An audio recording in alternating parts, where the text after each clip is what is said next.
जम्मू कश्मीर के बारामूला में आतंकियों के हमले में सुरक्षा बल के 3 जवान शहीद हो गए। आतंकियों ने सुरक्षा बल के काफिले पर हमला किया, जिसमें जम्मू कश्मीर पुलिस का 1 जवान और सीआरपीएफ के 2 जवान शहीद हो गए हैं। आतंकियों के हमले के बाद सुरक्षा बल ने पूरे इलाके को घेर लिया और आतंकियों की तलाश अभी जारी है। रिफत अब्दुल्ला हमारे सहयोगी इस वक्त जुड़ चुके हैं। रिफत, आतंकियों की तलाश में किस तरीके से सर्च ऑपरेशन चलाया जा रहा है?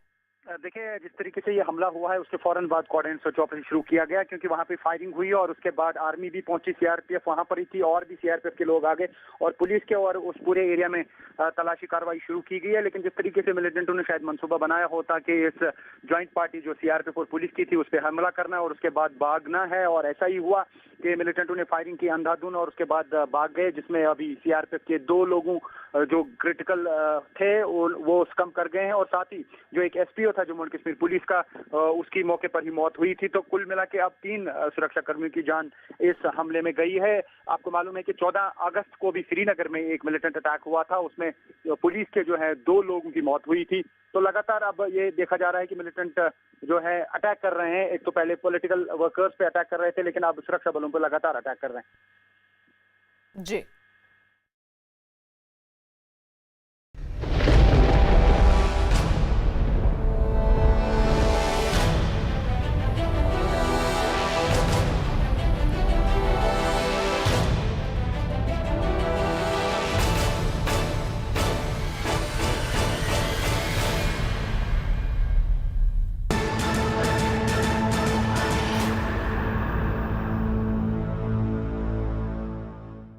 आसमान से बरसती आफत। जी हां, छत्तीसगढ़ के बिलासपुर की एक तस्वीर आपको दिखाते हैं, जहां एक शख्स नदी के तेज बहाव में फंस गया। बताया जा रहा है कि ये शख्स कई घंटों से इस जगह पर फंसा हुआ था। पानी के तेज बहाव के बीच इस शख्स ने एक छोटे से पेड़ को पकड़कर सहारा लिया, जिसकी वजह से वो कई घंटों से मौत को मात दे पाया। हालांकि ये पता नहीं चल पाया कि शख्स यहां पर किस तरह से फंस गया।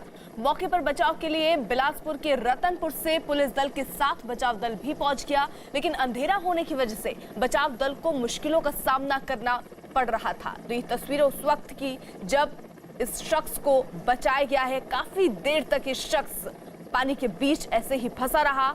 ये बताया जा रहा है एक छोटा सा पेड़, उस वक्त जब ये बह रहा था पानी में, एक छोटा सा पेड़ इसे मिला और उसी को पकड़कर काफी देर तक, यानी कई घंटों तक कहें तो ये शख्स वहां पर फंसा रहा। उसके बाद गनीमत ये रही कि वहां पर रेस्क्यू टीमें लगातार गश्त कर रही थी कि इलाके में कहीं बाढ़ के बीच कोई शख्स फंसा तो नहीं है, कोई जानवर फंसे तो नहीं है। लगातार उन तक राहत पहुंचाने का काम भी युद्ध स्तर पर चल रहा है। उसी के तहत ये शख्स देखिए किस तरीके से, और सामने अगर आप देखेंगे पानी का बहाव इतना तेज कि अगर इसकी चपेट में शख्स आता तो निश्चित तौर पर उसकी जान आफत में पड़ सकती थी, और इसीलिए ये शख्स पेड़ को पकड़कर कई घंटों तक यहीं फंसा रहा।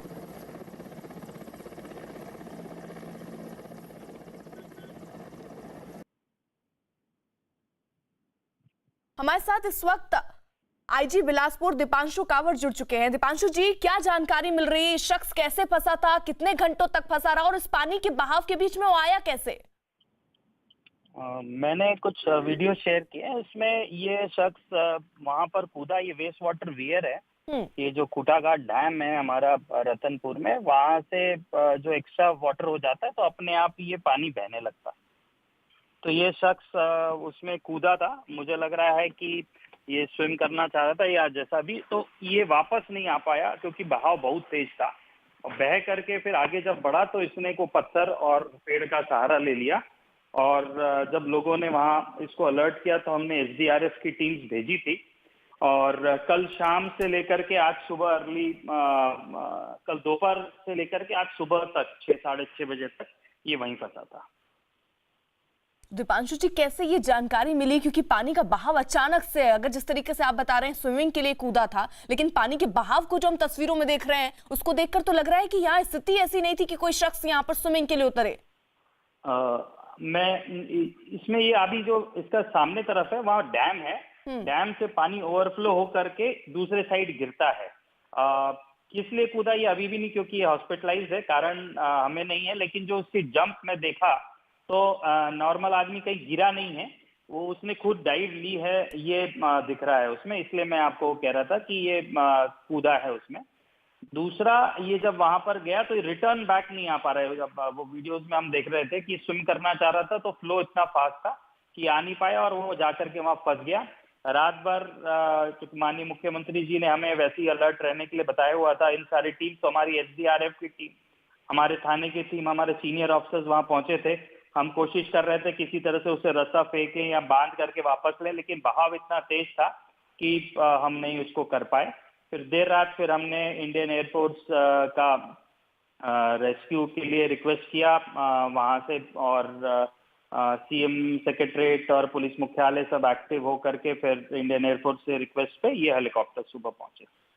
जी, बहुत बहुत शुक्रिया आपका हमारे साथ जुड़ने के लिए दीपांशु जी। तो कुल मिलाकर जो तस्वीर है वो देखिए आप, किस तरीके की स्थिति उस वक्त पैदा हो गई जब पानी का बहाव अचानक से इतना बढ़ गया, और उसके बाद ये शख्स जिसके बारे में अभी जानकारी नहीं मिल पा रही है कि आखिरकार इस पानी के बीच वो पहुंचा कैसे, वो काफी देर तक पत्थर के सहारे एक पेड़ को पकड़कर बैठा रहा। जिस तरीके से आईजी साहब भी बता रहे हैं, कल दोपहर से लेकर आज सुबह तक कुछ ऐसे ही ये शख्स पानी के बीच फंसा रहा। कई कोशिशें हुई, चारों तरफ अगर आप देखेंगे तो बहुत सारे लोग भी यहाँ पर खड़े हैं।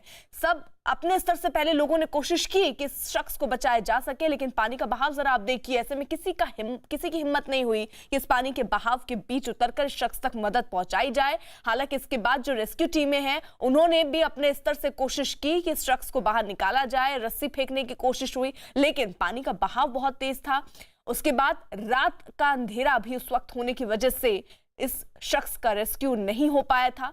आज सुबह बताया जा रहा है इस शख्स को हेलीकॉप्टर की मदद से रस्सी के सहारे ऊपर खींचा गया और उसके बाद इसको फिलहाल बचाया जा सका है। अभी भी ये शख्स अस्पताल में एडमिट है और अभी ये साफ नहीं हो पाया कि पानी के बीच में दरअसल ये कैसे आया है। जैसा कि आईजी साहब जरूर बता रहे हैं कि पहले पानी यहाँ कम था और ऐसा लग रहा था कि उसने स्विमिंग करने के इरादे से पानी में छलांग लगाई, और उसके बाद अचानक से जब पानी बढ़ गया तो वो वापस लौट नहीं पाया, और उसके बाद उसने आश्रय एक पेड़ पर ही अपना बना लिया। कई घंटों तक वो वहीं पर फंसा रहा। तो छत्तीसगढ़ के बिलासपुर के पास रतनपुर में एक आदमी बाढ़ में फंस गया, लेकिन नदी के तेज बहाव में आकर वो उसमें फंस गया। कोई मदद ना मिलती देख वो पहले नदी में कूदा और उसके बाद एक पेड़ पर जाकर फंस गया, जिसके बाद नदी के तेज बहाव में फंसा ये आदमी पेड़ पर रात भर बैठा रहा। उसने लोगों से मदद भी मांगी, लेकिन अंधेरा होने के बाद पुलिस वहां पहुंची, लेकिन अंधेरा होने की वजह से वो पेड़ पर बैठे आदमी तक रेस्क्यू टीम नहीं पहुंच पाई, उसे बचाया नहीं जा पाया। पूरी रात ये आदमी पेड़ पर ही बैठा रहा। अंधेरा होने के कारण युवक ठीक से नजर भी नहीं आ रहा था। हालांकि वो इशारे से बचाव के लिए गुहार लगा रहा था। इसके बाद नदी में फंसे आदमी को निकालने के लिए वायुसेना की मदद ली गई। नदी में फंसे इस आदमी को सुरक्षित नदी से निकाल लिया गया है। फिलहाल अस्पताल में एडमिट है। तो ये तस्वीरें जरा देखिए, पानी का बहाव यहाँ पर अचानक से बहुत ज्यादा बढ़ गया। बताया जा रहा है ये शख्स उसको भाप नहीं पाया था, और वहीं पेड़ के बीच, ये पेड़ आप देख रहे हैं जो कि वहां आपको तस्वीरों में नजर आ रहा होगा, इसी पेड़ को पकड़कर ये शख्स दरअसल काफी देर, यानी कहें तो कल दोपहर से ये शख्स इसी तरीके से अपनी जान को बचाता हुआ नजर आया। कल दोपहर से आज सुबह तक ऐसे ही ये शख्स यहाँ बैठा रहा। इस बीच स्थानीय लोग भी आसपास मौजूद थे, उनसे गुहार लगाता रहा कि उन तक मदद पहुंचाई जाए, लेकिन क्योंकि पानी का बहाव बहुत तेज था और जब तक रेस्क्यू टीम पहुंचती तब तक अंधेरा हो चुका था, और इसलिए उस तक कोई राहत नहीं पहुंच पाई और उसको सुबह ही निकाला जा सका।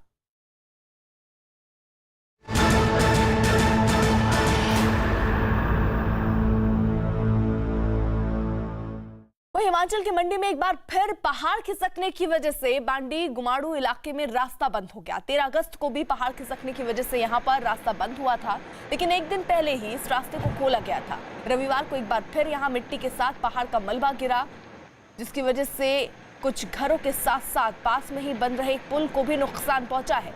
जहां पर पहाड़ से मलबा गिरा वो जगह विधायक के घर से कुछ दूर पर है। रास्ता बंद होने से कई गांवों का संपर्क टूट गया। प्रशासन के मुताबिक अभी और चट्टाने खिसकने का खतरा है, इसलिए अभी मलबा हटाना मुश्किल है। तो ये तस्वीरें आप देख रहे हैं जहां पर मलबा गिरने की वजह से सड़क जो है वो जाम हो चुका है, और आपको इसी के साथ साथ जो घर हैं उन्हें भी काफी नुकसान पहुंचा। यहाँ पर एक पुल का निर्माण हो रहा था ताकि लोगों की आवाजाही सुचारू रूप से हो पाए, लेकिन बताया जा रहा है उस पुल को भी नुकसान पहुंचा है, लोगों के घरों को नुकसान पहुंचा है और अभी ऐसी कुछ और घटनाएं सामने आ सकती हैं। तो 3 दिन में दूसरी बार ये रास्ता बंद हुआ है। हालांकि जैसे ही कोशिश हो रही है मलबे को सड़क से हटाने की, उसके बाद फिर से ये मलबा पहाड़ से खिसकते हुए नीचे सड़क पर आ जाता है।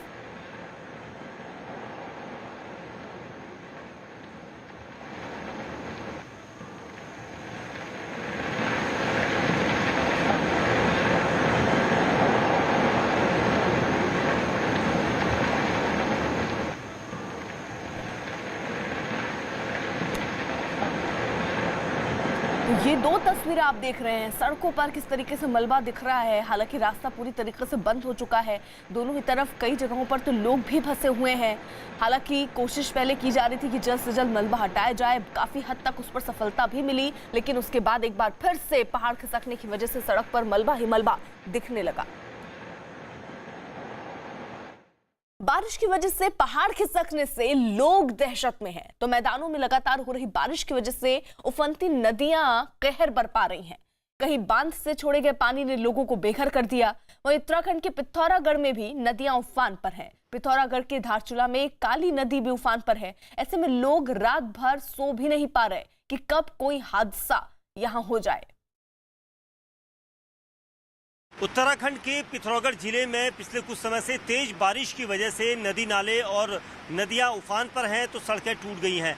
हम इस वक्त धारचूला इलाके में हैं। धारचूला में जो काली नदी है वो इस वक्त उफान पर है और पिछले काफ़ी समय से तेज बारिश की वजह से इस नदी में लगातार पानी बढ़ रहा है और इलाके के लोगों के लिए सबसे बड़ी समस्या काली नदी का बढ़ना है, क्योंकि पिछले कुछ समय से तेज बारिश की वजह से काली नदी में पहले की अपेक्षा लगातार पानी बढ़ने से इसकी जो आवाज़ है उससे भी यहाँ पर के लोग, आसपास के लोग डरते हैं, क्योंकि तेज बहाव में इस वक्त नदी बह रही है। और इस वक्त हम भारत और नेपाल सीमा पर हैं और काली नदी का जो कहा जाता है कि काफ़ी लंबे दूरी से ये नदी बहते हुए आती है और आगे तक जाती है, टनकपुर तक ये जाती है, जिसका यहाँ पर कई नदियों के साथ और छोटी नदियों के साथ इसका संगम रहता है। ये यहाँ से भारत और नेपाल सीमा को जोड़ने वाला संगम भी कहा जाता है, क्योंकि यहाँ पर झूला पुल है और झूला पुल पर ही ठीक इसके नीचे ये नदी बहती है। तो कुल मिला के पिछले कुछ समय से जो अलर्ट जारी हुआ है कि उत्तराखंड में तेज बारिश है और आज का भी अलर्ट एक जारी हुआ है 17 और कल यानी 18 अगस्त का, जिसमें तेज बारिश की वजह से लोगों को सावधान रहने के लिए कहा गया है। तो तस्वीरें आप देख रहे हैं धारचूला की, जहां पर स्थिति कुछ ऐसी हो गई है कि पानी का बहाव देखिए कितना तेज, और इसी बहाव के बीच लोग जिंदगी बिताने को मजबूर। हम इस समय पिथौरागढ़ के आखिरी हिस्से धारचूला में हैं, यानी ये भारत का भी वो हिस्सा है जो भारत और नेपाल को जोड़ता है। हम इस वक्त खड़े हैं उस धारचूला की नदी के ठीक बगल में, और ये काली नदी है जो उत्तराखंड में सबसे अहम मानी जाती है। और इस नदी का आप प्रवाह इस वक्त देख सकते हैं, क्योंकि भारी बारिश इस वक्त उत्तराखंड के पिथौरागढ़ जिले में हो रही है और उसका असर काली नदी में आए उफान को देखकर लगाया जा सकता है। उस तरफ नेपाल है और इस तरफ भारत है, और इस नदी की वजह से यहाँ पर आपको जो जल स्तर बढ़ता हुआ दिख रहा है उसकी वजह यह है कि पिछले कुछ दिनों से लगातार उत्तराखंड के इस जिले में भारी बारिश हो रही है, जिसकी वजह से यहाँ पर लोगों का जनजीवन अस्त व्यस्त हो चुका है। इस काली नदी का संगम इसलिए कहा जाता है क्योंकि काली नदी के ठीक ऊपर 5 पुल ऐसे हैं जो भारत और नेपाल को जोड़ते हैं, और यही वजह है कि इस नदी के ऊपर अब कोई भी नहीं आवाजाही कर रहा है, क्योंकि रिश्तों को लेकर यहाँ पर कुछ समय से जो कड़वाहट घोलने की कोशिश की जा रही है उसको यहाँ पर देखा गया है, जिसकी वजह से सरकार के द्वारा, एसएसबी के द्वारा इन पुलों को बंद किया गया है। लेकिन जो तेज बारिश हो रही है उसके बाद दोनों तरफ खतरा बरकरार है, क्योंकि कई जगह पर सड़कें टूट चुकी हैं। आवाजाही के लिए लोगों के पास ना खाने के लिए कुछ है, क्योंकि ना वो कहीं आवाजाही कर सकते हैं, ना खाने की राहत सामग्री उनके पास पहुंच पाती है। ये इस साल बारिश कुछ ज़्यादा ही हो रही है, और बारिश ज़्यादा होने की वजह से काले का जल स्तर जो है कुछ ज़्यादा ही बढ़ा है इस साल। इससे दिक्कत क्या है कि मतलब जो है जो हमारे एरिया हैं वो काले के किनारे वाले वो कटने का डर है और भूस्खलन का भी डर है इधर। सर अब ये तो सरकार के हाथ में है, अब क्या कितनी व्यवस्था वो कराती है। वैसे काफ़ी कटाव आ गया, ऊपर भी आप देख रहे होंगे, काफ़ी मतलब खतरे की जद में है। बारिश लगातार हो रही है यहाँ, इस वजह से सब डरे हुए हैं। तो उत्तर से लेकर दक्षिण तक, पूरब से पश्चिम तक आधा हिंदुस्तान इन दिनों आसमान से बरस रही आफत से जूझ रहा है। देश भर से लगातार सैलाब की हाहाकारी तस्वीरें सामने आ रही हैं। पहाड़ों में बारिश की वजह से हो रही लैंडस्लाइड से लोग दहशत में हैं। उत्तराखंड में लगातार टूट रहे पहाड़ों ने लोगों की मुसीबतों को बढ़ा दिया है। जरा तस्वीरें आप देखिए। अगर इन्हीं तस्वीरों के बीच अगर आपको जिंदगी बितानी हो तो कितना मुश्किल होगा, अंदाजा देखकर आप लगा लीजिए। फिलहाल अलग अलग जगहों की तस्वीरें हम आपको दिखा रहे हैं, जहां पर कई जगहों पर लैंडस्लाइड की तस्वीर सामने आ रही है। पूरा का पूरा मकान जमींदोज हो गया है। सबसे पहले उत्तराखंड के देहरादून की तस्वीर आपको दिखा दे, जो बेहद ही डराने वाली तस्वीर है। लगातार हो रही बारिश की वजह से वहां जमीन खिसकने से कई दुकानें जो हैं वो ताश के पत्तों की तरह ढह गई हैं। और ये तस्वीर आप देखिए, दरअसल ये दुकान और ताश के पत्तों की तरह ये ढहती हुई नजर आई है, क्योंकि वहां लैंडस्लाइड की दिक्कतें आ रही हैं। कई जगहों पर भारी बारिश की वजह से पहाड़ भी खिसक रहे हैं, पहाड़ों का मलबा सड़क पर आ जा रहा है और कई बार कटान की वजह से भी ऐसी स्थिति पैदा हो रही है जहां पूरे के पूरे मकान जो हैं वो धराशाही हो जा रहे हैं।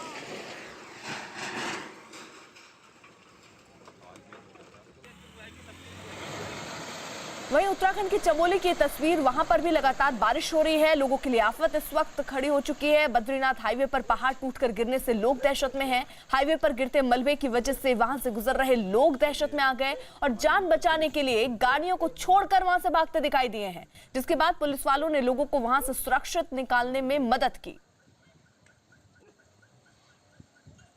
तो यहाँ पर काफी लोग जिस रास्ते को पार कर रहे थे, अचानक से मलबा गिरने की वजह से दहशत में आ गए। हालांकि कुछ लोगों ने तुरंत अपनी गाड़ियों को पीछे किया, कई लोग तो अपनी गाड़ियों को छोड़कर ही वहां से चले गए। हालांकि पुलिस वाले वहां पर जब मौजूद थे वो वहां पहुंचते हैं, उन लोगों को वहां से हटाया जाता है। फिलहाल उस रास्ते को बंद कर दिया गया है क्योंकि ऐसी संभावना दिख रही है। लगातार बारिश होने की वजह से कई जगहों पर पहाड़ खिसकने का खतरा, सड़क पर मलबा गिरने का खतरा बना हुआ है और इसी के चलते कई हाईवे को बंद किया गया है, सड़कों को बंद किया गया है।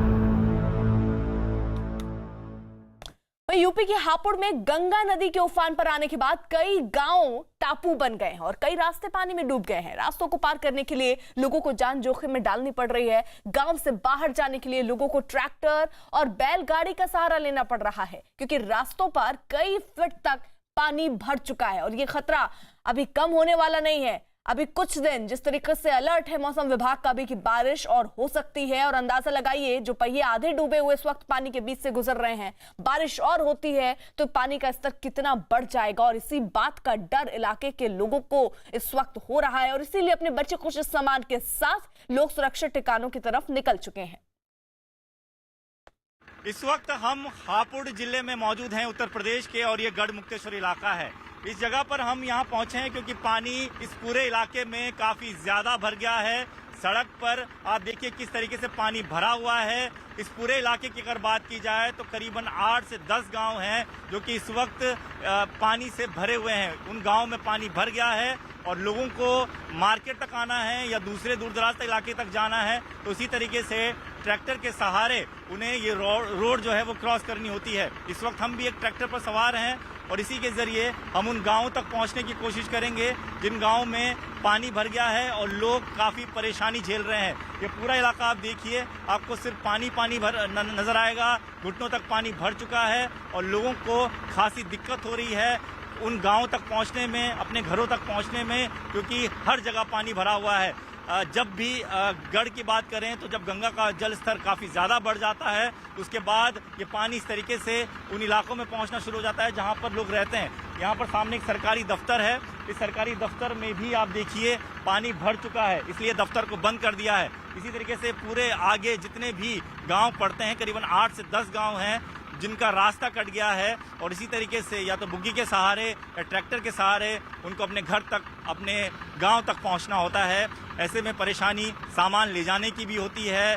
खास तौर पर उन लोगों को काफ़ी दिक्कत हो रही है जो कि मरीज़ हैं, बीमार हैं, जिनको अस्पताल जाना है। तो ये तमाम परेशानियां ये लोग झेल रहे हैं।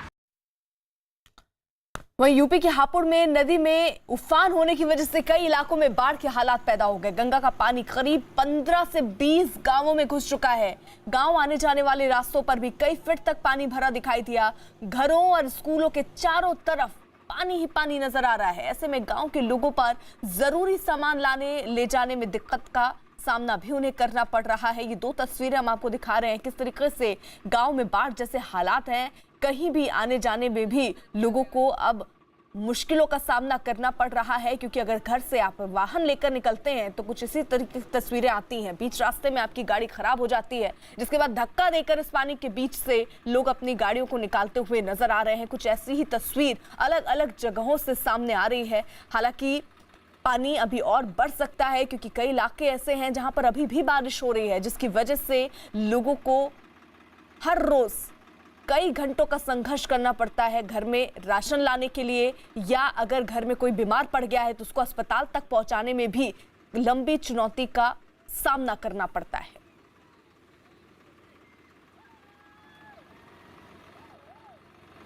हापुड़ में बाढ़ के पानी ने किस कदर कहर ढाया है, इसकी तस्वीरें हम लगातार न्यूज़ 18 पर दिखा रहे हैं। और आप देख सकते हैं इस वक्त ये एक गांव में के अंदर हैं और हम ट्रैक्टर पर सवार हैं। और देखिए ये गांव जो है, इसके जो घर हैं वो डूबे हुए हैं, पानी में कई कई फीट डूबे हुए हैं। और लगातार इस तरह की तस्वीरें जो हैं वो इन गाँवों से निकलकर सामने आ रही हैं। और लगातार हम इन गाँवों का दौरा कर रहे हैं। आप देखिए बिजली के खंभे डूबे हुए हैं, खेती डूबी हुई है और सरकारी नल आधे से ज़्यादा डूबे हुए हैं। कई कई फीट तक यहाँ पर पानी भरा हुआ है।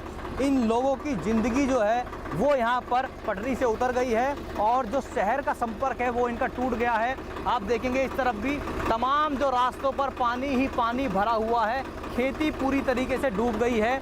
जो यहाँ पर सब्जी की खेती की जाती थी वो डूब गई है। घिया, तोरई, ये फसल बर्बाद हो गई है। ईख की फसल बर्बाद है। तो इस तरह की परेशानियां हैं यहाँ पर। और ये पूरा इलाका करीब 20 से 30 किलोमीटर का पूरा एरिया बाढ़ के पानी में डूबा हुआ है और लोगों के घरों में पानी घुसा हुआ है।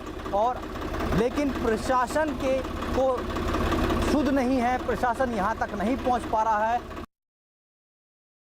वहीं सीएम योगी के निर्देश पर कृषि मंत्री सूर्य प्रताप शाही ने देवरिया में बाढ़ प्रभावित इलाकों का दौरा किया।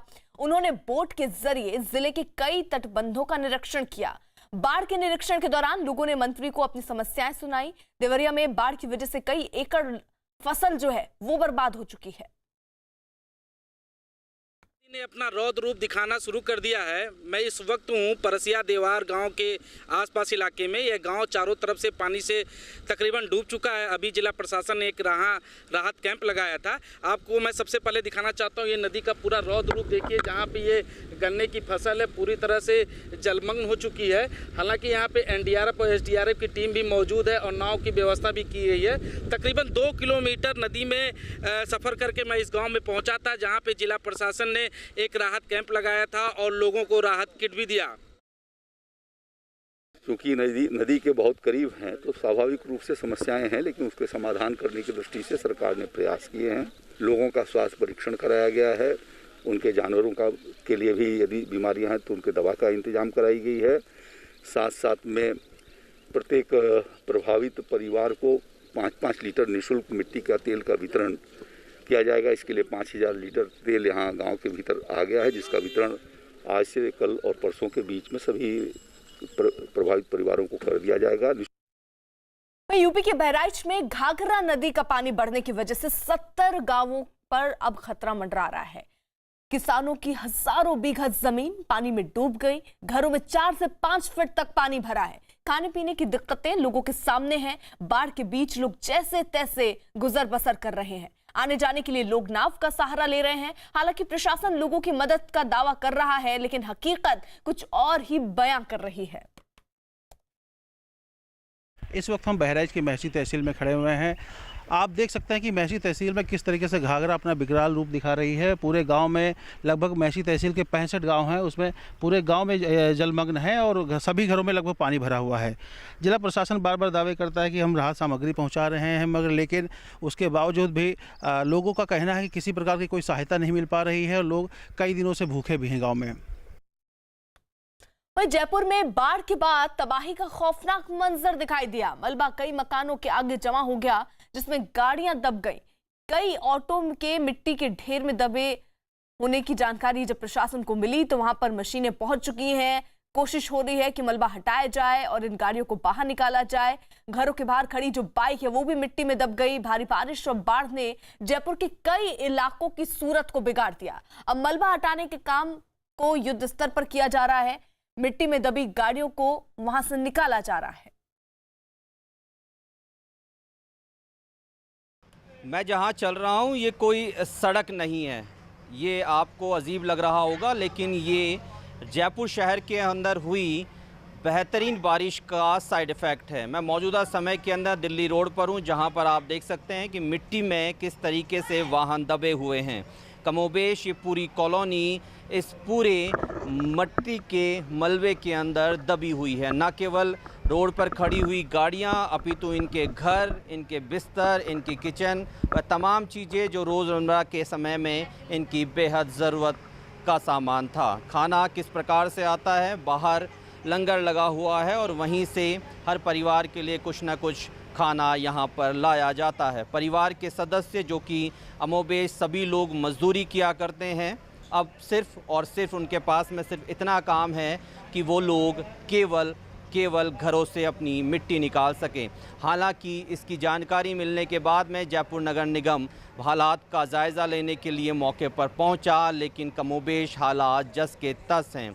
जेसीबी की मदद से मिट्टी हटाने का काम निरंतर जारी है, लेकिन अभी भी हालात हैं कि लगभग 1 महीने से ज़्यादा समय इस पूरे काम में लग जाएगा।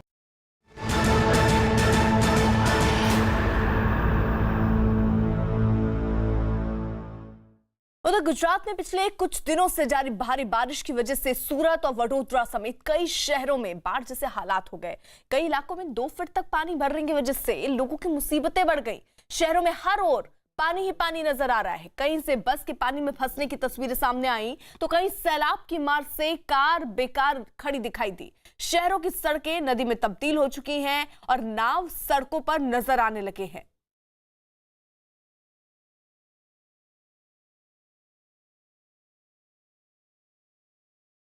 वहीं गुजरात के अंबाजी में लगातार हो रही भारी बारिश की वजह से लोगों की मुश्किलें बढ़ गई। महज 2 घंटे की बारिश में ही शहर के ज्यादातर इलाकों में सड़कें तालाब बन गई। जहां तक नजर जाती है चारों तरफ पानी ही पानी दिखाई दे रहा है। यहां तक कि सड़कें पूरी तरह से पानी में डूब गई हैं और ऐसा लग रहा है कि गाड़ियां सड़कों पर नहीं बल्कि तालाब में चल रही हों।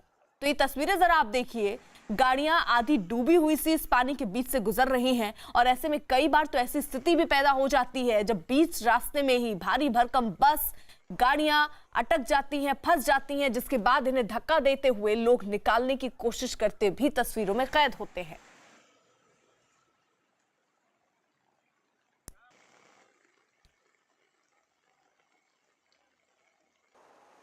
वहीं गुजरात के एक और इलाके की तस्वीर देखिए, कच्छ की ये तस्वीरें जहां पर लगातार बारिश हो रही है, नदियां उफान पर हैं। एक नदी में 70 से ज्यादा गाय और भैंसें बह गई हैं। पानी के बहाव में बह रही गाय और भैंसों में 17 को बचा लिया गया है और बताया यही जा रहा है कि सभी गाय और भैंसें नदी किनारे चारा खाने आई थी, लेकिन नदी में पानी के तेज बहाव की वजह से वहां पर फंस गई और बहने लगी है। तस्वीरों में आप देखिए गाय और ये भैंस, 70 से ज्यादा गाय और भैंस बताई जा रही हैं जो बह गई, जिनमें से 17 गाय और भैंसों को बचाया गया है। बाकी सबकी तलाश भी की जा रही है, लेकिन पानी के तेज बहाव के साथ ही गाय और भैंसें बहती हुई तस्वीरों में नजर आ रही है। बताया जा रहा है कि दरअसल नदी के किनारे चारा खाने के लिए ये गाय और भैंसें वहां पहुंची, लेकिन अंदाजा नहीं था कि पानी का बहाव अचानक से यहां पर बढ़ेगा और इसकी चपेट में ये लोग आ जाएंगे। 70 गाय और भैंस बताई जा रही है जो पानी के तेज बहाव के साथ बह गई, जिनमें से 17 को बचाया गया है।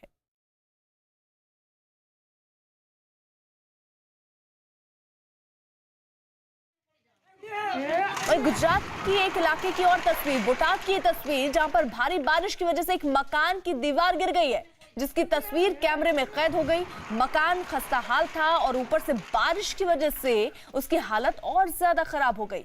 मकान की एक दीवार भरभरा कर गिर गई। बताया गया इससे पहले पास वाला मकान गिर गया था, जिसके बाद इस मकान की दीवार भी गिर गई। तो तस्वीरों में आप देखिए, पहले ही ये दीवार जो है जर्जर अवस्था में दिख रही थी। पानी की वजह से कटान होना यहाँ पर शुरू हो चुका था और वहीं उसके बाद पूरी की पूरी ये दीवार जो आपको दिख रही है भरभरा कर गिर जाती है।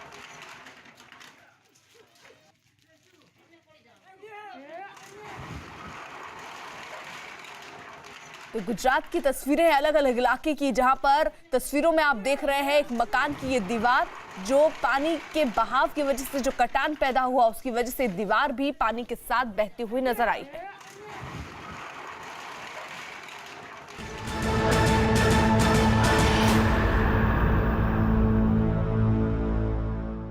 तो बारिश की वजह से पहाड़ खिसकने से लोग दहशत में हैं। तो मैदानों में लगातार हो रही बारिश की वजह से नदियां उफान पर है, कहर बरपा रही है। बांध से छोड़े गए पानी ने लोगों को बेघर कर दिया, लेकिन जनता के पास इस बारिश के इस आपातकाल से बचने का कोई रास्ता नजर नहीं आ रहा है। आप तस्वीरें देख रहे हैं देश के राज्यों की, अलग अलग इलाकों की, जहां आसमान से बरसती आफत ने लोगों को बेबस कर दिया है। सबसे चौंकाने वाली तस्वीर राजस्थान के टोंक से सामने आई है, जहां भारी बारिश की वजह से उफनते नाले को पार करना एक मोटरसाइकिल सवार को भारी पड़ गया। तेज बहाव के सामने उसकी एक नहीं चली और उसकी मोटरसाइकिल तेज बहाव में बह गई। वहीं गुजरात में लगातार हो रही भारी बारिश की वजह से बांध से छोड़े गए पानी की वजह से आसपास के इलाकों में बाढ़ जैसे हालात नजर आए। द्वारिका में तो एक बस उफनती नदी को पार करने की कोशिश में पुल के बीचों बीच फंस गई। वहीं असम के लखीमपुर में बाढ़ की वजह से उफनती नदियों ने इंसानों के साथ ही जंगली जानवरों की भी मुसीबतें बढ़ा दी। तेलंगाना के भूपलपल्ली में बाढ़ में फंसे किसानों को बचाने के लिए हेलीकॉप्टर तक की मदद लेनी पड़ी है। तो छत्तीसगढ़ के सुकमा में हालात इतने बिगड़ गए कि सीआरपीएफ के जवान रस्सी की मदद से लोगों को पुल पार करवाते नजर आए।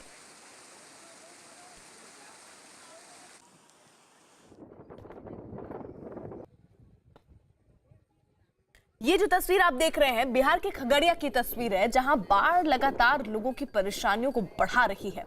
कोसी, बूढ़ी गंडक और बागमती नदी दरअसल खतरों के निशान के ऊपर बह रही हैं, जिसके बाद कई गांव टापू में तब्दील हो गए।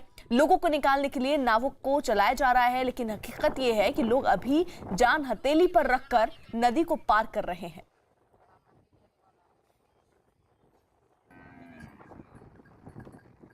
खगड़िया जिला प्रशासन यह दावा करती है कि बाढ़ पीड़ितों के बीच 138 से अधिक नाव का परिचालन किया जा रहा है, लेकिन हकीकत ये हम दिखाना चाह रहे हैं कि अभी भी जो बाढ़ पीड़ित है वो जुगाड़ नाव के सहारे आवागमन कर रहे हैं। ये देख सकते हैं कि ये लोग जो है बाढ़ पीड़ित हैं, केला के थंब के सहारे ये नाव को बनाए हुए हैं। एक तरह से कहते हैं जुगाड़ टेक्नोलॉजी से ये चलते हैं, लेकिन कितनी बड़ी जोखिम के साथ ये आवागमन करते हैं। यहाँ पे आप देख सकते हैं ये बागमती नदी है, उसके सहारे ये लोग, उसमें ये जो थंब, केला का थंब है, उसके सहारे आवागमन करते हैं। जो गांव के लोग हैं, कई लोग बांध पे आए हुए हैं और अभी भी कई लोग गांव में रह रहे हैं।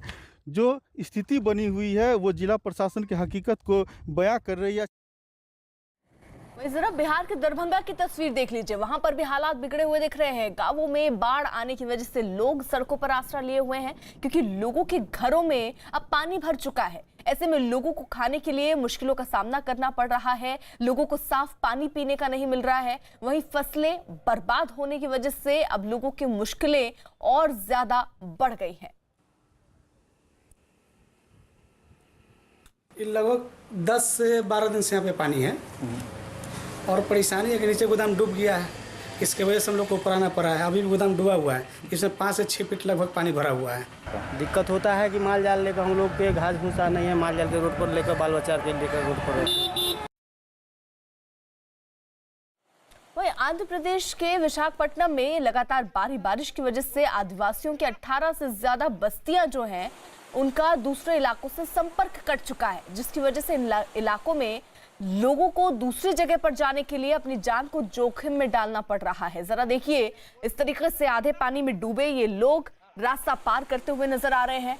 कई लोग तो हाथ में एक बांस पकड़े हुए भी नजर आ रहे हैं ताकि अंदाजा लगा पाए कि आगे कहीं कोई गड्ढा तो नहीं है, क्योंकि इस पानी के बीच इस बात की भी आभास नहीं होता है और कई बार हादसे के शिकार लोग हो जाते हैं। लेकिन बावजूद इसके पानी का बहाव आप देखिए कितना तेज, और इसी के बीच से लोग गुजरने को मजबूर हैं। कई गांवों का संपर्क एक दूसरे से कट चुका है और ऐसे में घर की जरूरतों के लिए इन्हें बाहर निकलना पड़ रहा है, और बाहर निकलते ही चारों तरफ पानी ही पानी है और इसी पानी के बीच से ये लोग होकर गुजरने को मजबूर हैं। घर में राशन खत्म हो गए हैं या तो पानी में डूब गए हैं और इसके लिए अब लोगों को दूसरे गांव में जाकर सामान लाना पड़ रहा है और कुछ इस तरीके से रास्ते को पार करना पड़ रहा है।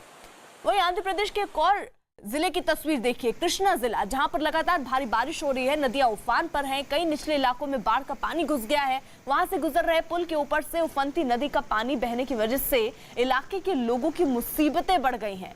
तो पानी का बहाव आप देखिए, और इस बहाव में जो कुछ सामने आ रहा है, चाहे वो सड़क हो, पुल हो, इंसान हो, जानवर हो, ये पानी का बहाव अपने साथ सब कुछ बहा कर ले जा रही है। कई जिंदगियां इस पानी के बहाव के साथ बह गई हैं और किन पर बहुत सारे ऐसे परिवार हैं, ऐसे इलाके हैं, ऐसे गांव हैं जिन पर अभी खतरा मंडरा रहा है।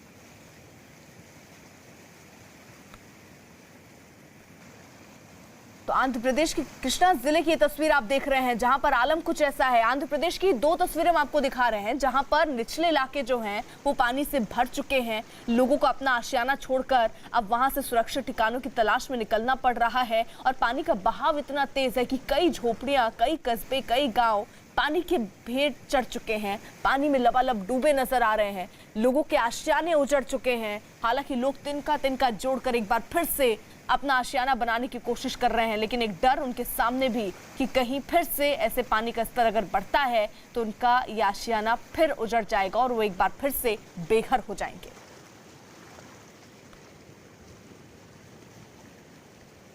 वहीं अब ये तस्वीर ओडिशा के ढेकनाल की, जहां पर लगातार बारिश हो रही है और कई इलाके बाढ़ की चपेट में हैं। बाढ़ की वजह से इलाके में एक पुल का बड़ा हिस्सा टूटकर बह गया, जिसकी वजह से लोगों को परेशानी हो रही है। लोग पानी में डूबकर सुरक्षित जगहों की ओर जाने के लिए मजबूर दिखाई दे रहे हैं।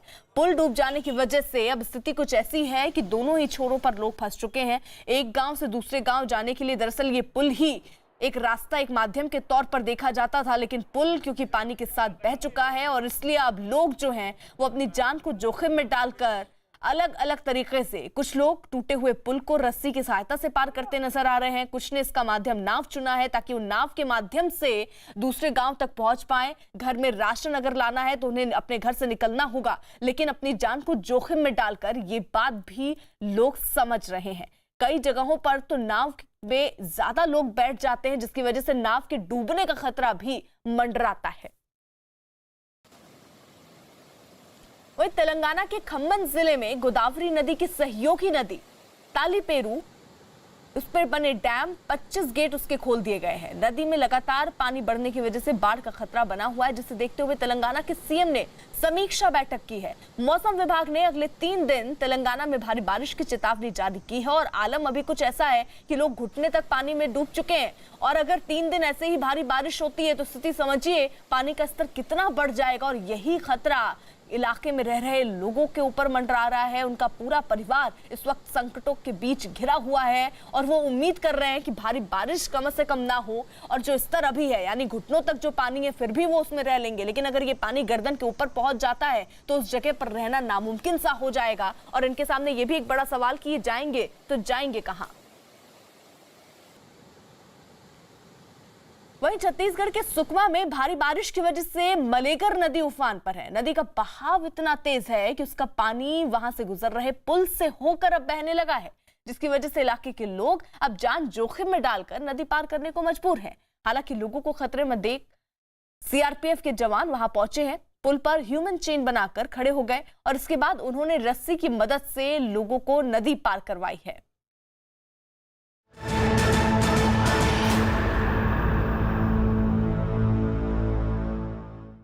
उधर अल्मोड़ा के बूढ़ाकोट गांव में बरसाती नाले में अचानक पानी बढ़ जाने की वजह से 2 लोग फंस गए।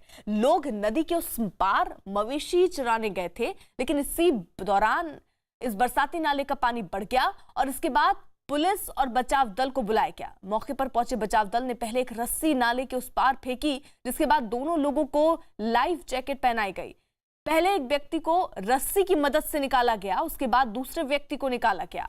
बरसाती नाले में बहाव इतना तेज था कि दूसरा व्यक्ति पानी के साथ काफी दूर तक बह गया, लेकिन रस्सी से बंधे होने की वजह से उसे सकुशल निकाल लिया गया है। दोनों लोग पौड़ी गढ़वाल के रहने वाले हैं।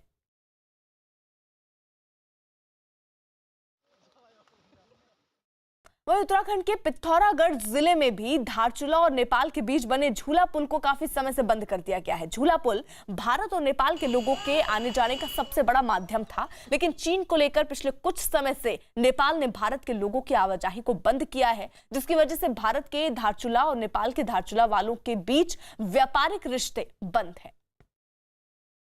न्यूज़ 18 इंडिया पहुंचा है भारत नेपाल सीमा पर धारचूला के पास बने झूला पुल पर। आप देख सकते हैं मेरे पीछे ये भारत का हिस्सा है और उसके साथ जो पुल आपको दिखाई दे रहा है हरे रंग का, ये बहुत पुराना पुल है और इसका नाम रखा गया है झूला पुल, जो सीधे नेपाल की तरफ जाता है। और नेपाल की तरफ जाने वाली दूसरी सिरे पर भी ताला लगा हुआ है और भारत की तरफ से भी ताला लगाया हुआ है, यानी गेट बंद है। और दूसरी तरफ जो नेपाल का मैं दिखाऊंगा पूरा जो ये हिस्सा आपको दिखाई दे रहा है, ये नेपाल का धारचूला है, जो यहाँ पर जिला मुख्यालय भी है। साथ ही यहाँ पर नेपाली आर्मी की मूवमेंट भी बढ़ी हुई है और ये नेपाल के लोग हैं जो रोजाना भारत की तरफ इस पुल के जरिए प्रवेश करते थे, ताकि इन दोनों के बीच जो व्यापारिक रिश्ते हैं, सामरिक रिश्ते हैं, वो बने बनाए रहें। और अब जबकि पिछले काफ़ी समय से ये गेट बंद है, मुख्य गेट पुल को बंद करने के बाद नेपाल की तरफ ना एंट्री हो सकती है, ना नेपाल से भारत की तरफ एंट्री हो सकती है। मुख्य मार्गों पर जो फोर्स है वो तैनात है। मैं दिखाना चाहूँगा नेपाली आर्मी उस गेट के पास है और आपको क्लोज अगर जाऊं तो वहां पर नेपाली आर्मी बैठी हुई है, उन्होंने उस तरफ से गेट को बंद किया हुआ है। और दूसरी तरफ एसएसबी के द्वारा भारत की सीमा से प्रवेश पर पाबंदी है, क्योंकि जो रिश्तों में बीच में खटास आई है उसको एक बार फिर दोबारा से उसी तरह से मिठास लाने की कोशिश की जा रही है भारत के द्वारा। हम इस समय भारत नेपाल सीमा को जोड़ने वाले झूला पुल पर हैं और झूला पुल पिछले काफ़ी समय से बंद है, क्योंकि नेपाल और भारत के रिश्तों को लेकर कुछ समय से नेपाली सरकार के द्वारा उस पुल को बंद करवाया गया था, जिसके बाद भारत की तरफ से भी इस पर ताला लगाया गया है। कई सालों से नेपाल और भारत के रिश्तों में मिठास इसी पुल की वजह से होती है, क्योंकि झूला पुल से लोगों के व्यापारिक और सामरिक रिश्तों को जोड़ा जाता है, साथ ही आपस में इनकी रिश्तेदारी होती है। ये दूसरी तरफ आप जो देख रहे हैं ये नेपाल का धारचूला है, जो खुद एक ज़िला है और यहाँ पर कुछ समय से नेपाली सेना की मूवमेंट बढ़ी है। लोगों के बीच में इस मूवमेंट को देखते हुए काफ़ी डर भी है, लेकिन लोग चाहते हैं कि यहाँ पर वापस जो है नेपाल और भारत के रिश्ते एक बार दोबारा प्रगाढ़ हों, संबंध मजबूत हों, ताकि इतने समय से चली आ रही ये दोस्ती कायम रह सके। फिलहाल एसएसबी के द्वारा इस पुल को बंद किया गया है और लगातार चौकसी बरती जाती है और वही कहा जाता है कि नेपाल की तरफ से भी लगातार उस तरफ जो है वो उनकी सेना मौके पर यहाँ पर लगातार बढ़ रही है। उत्तराखंड के चंपावत में भारी बारिश की वजह से पहाड़ से मलबा गिरने के बाद हाईवे बंद हो गया है, जिसकी वजह से घंटों लोग हाईवे पर फंसे रहे। मलबे के साथ एक पेड़ भी पहाड़ से गिरता दिखाई दिया, जिसके बाद वहां मलबा हटाने का काम शुरू कर दिया गया है। प्रशासन की ओर से बिना जरूरत के सफर नहीं करने और दूसरे रास्तों से जाने की अपील की गई है। तो रास्ता पूरी तरीके से ठप हो चुका है, मलबा सड़क पर आकर गिर चुका है और उसी के साथ एक बड़ा पेड़ भी सड़क पर आकर गिरता है। गनीमत ये रही कि इसकी चपेट में कोई आया नहीं, क्योंकि स्थिति को भांपते हुए पहले ही हाईवे को बंद कर दिया गया था और अभी भी लोगों से अनुरोध किया गया है कि इस रास्ते को छोड़कर दूसरे रास्ते को वो अपनाए, दूसरे रास्ते से आगे बढ़े, क्योंकि यहाँ देखिए मलबा ही मलबा है। मलबे को हटाने का काम इस वक्त युद्ध स्तर पर चल रहा है।